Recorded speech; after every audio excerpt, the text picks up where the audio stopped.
1960. A man wakes before the sun. He works one job. Just one, a single paycheck. And on that one paycheck, he owns his home. He owns his car. His wife does not have to work unless she chooses to. There are 4 children at the kitchen table, and there is food on it.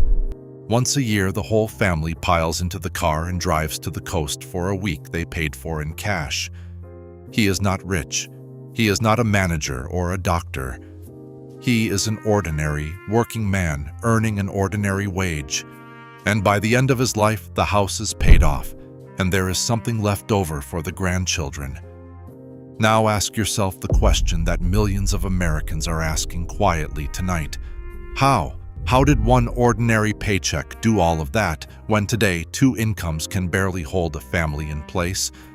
This is not a feeling. It is not nostalgia playing tricks on you. The numbers are real. They were written down, and what they show will tell you exactly what we had and exactly what we lost.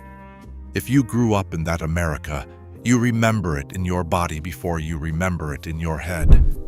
You remember a father who left for the plant, or the yard, or the shop every morning and came home tired but certain. You remember a mother who ran the household like a business, because it was one. You remember that nothing was thrown away if it could be fixed, that money came in an envelope or a paper check, and that the word debt was something to be ashamed of, not something the bank mailed you inside a plastic card. That world was not perfect, but it worked in a way ours does not. And tonight, we are going to walk back into it slowly and understand exactly why. Start with the single most important number, because everything else grows out of it.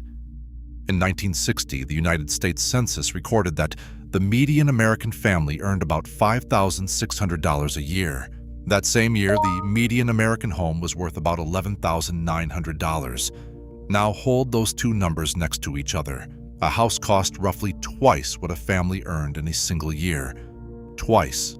Today, across much of the country, a home costs 5, 6, even 7 times a family's yearly income. That one shift from 2 to 6 is not a small thing. It is the whole story. It is the reason a single paycheck stretched across an entire life in 1960, and the reason 2 paychecks strain to cover that same life today. So, let us walk through how it actually worked, piece by piece, the way your parents lived it. It began with the house. A young couple did not wait until their 40s to buy.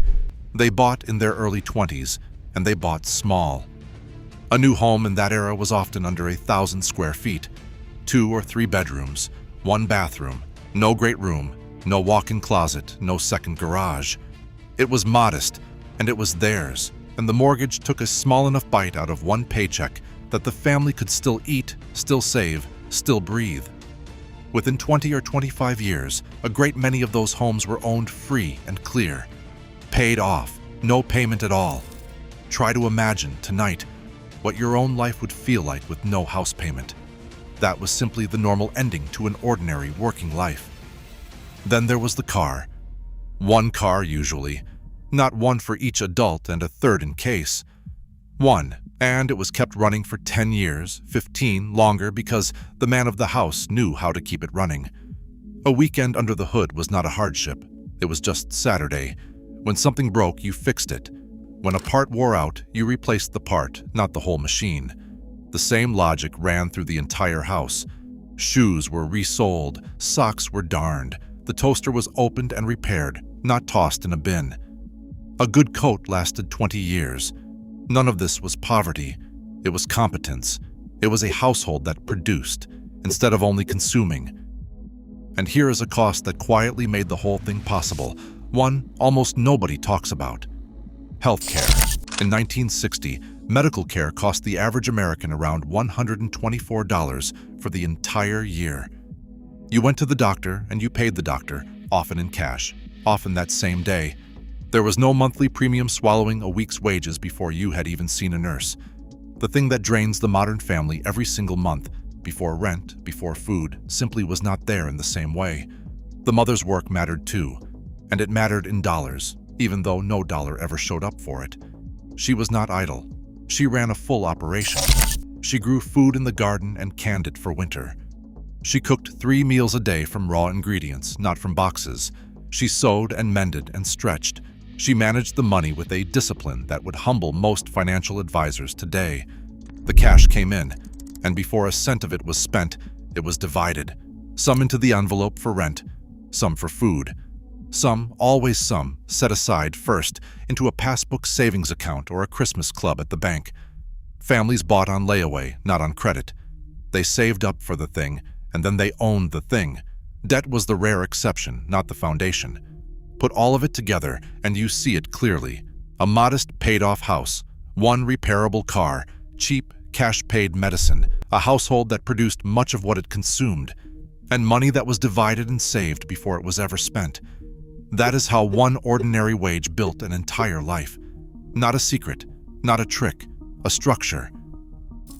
So what happened to it? The honest answer is not a villain in a back room. It is a slow tide and 3 costs that broke loose from wages and never came back. The house, the doctor, and the diploma. Home prices climbed far faster than paychecks, decade after decade, until that ratio of 2 doubled and doubled again. Healthcare went from $124 a year to many thousands, and moved from your pocket to a monthly bill you can never miss. College went from optional and cheap to mandatory and crushing. And as families sent a second earner out to work to keep pace, something cruel happened. That extra income did not make families richer. It got bid straight into the price of the houses and the tuition, so that 2 incomes quietly became the new minimum, just to stand where 1 income used to stand. Economists even have a name for it now. They call it the 2-income trap. Your grandparents did not need a second paycheck because the economy of their time did not yet demand one. And here is the part the money channels will never say to you. You were not imagining it. The old way really was better in this one exact sense. A single, ordinary, honest day's work used to be enough to build a whole life, and somewhere along the way that promise was quietly broken. That is not your failure. It was never your failure. The men and women who lived the 1-paycheck life were not smarter than you, and they did not earn more in real terms. They lived inside an economy that let an ordinary wage mean something. Understanding that, really understanding it, is the first step toward building back even a piece of it in your own life. The smaller paid-off house, the cash cushion that no emergency can shake, the things you fix instead of replace.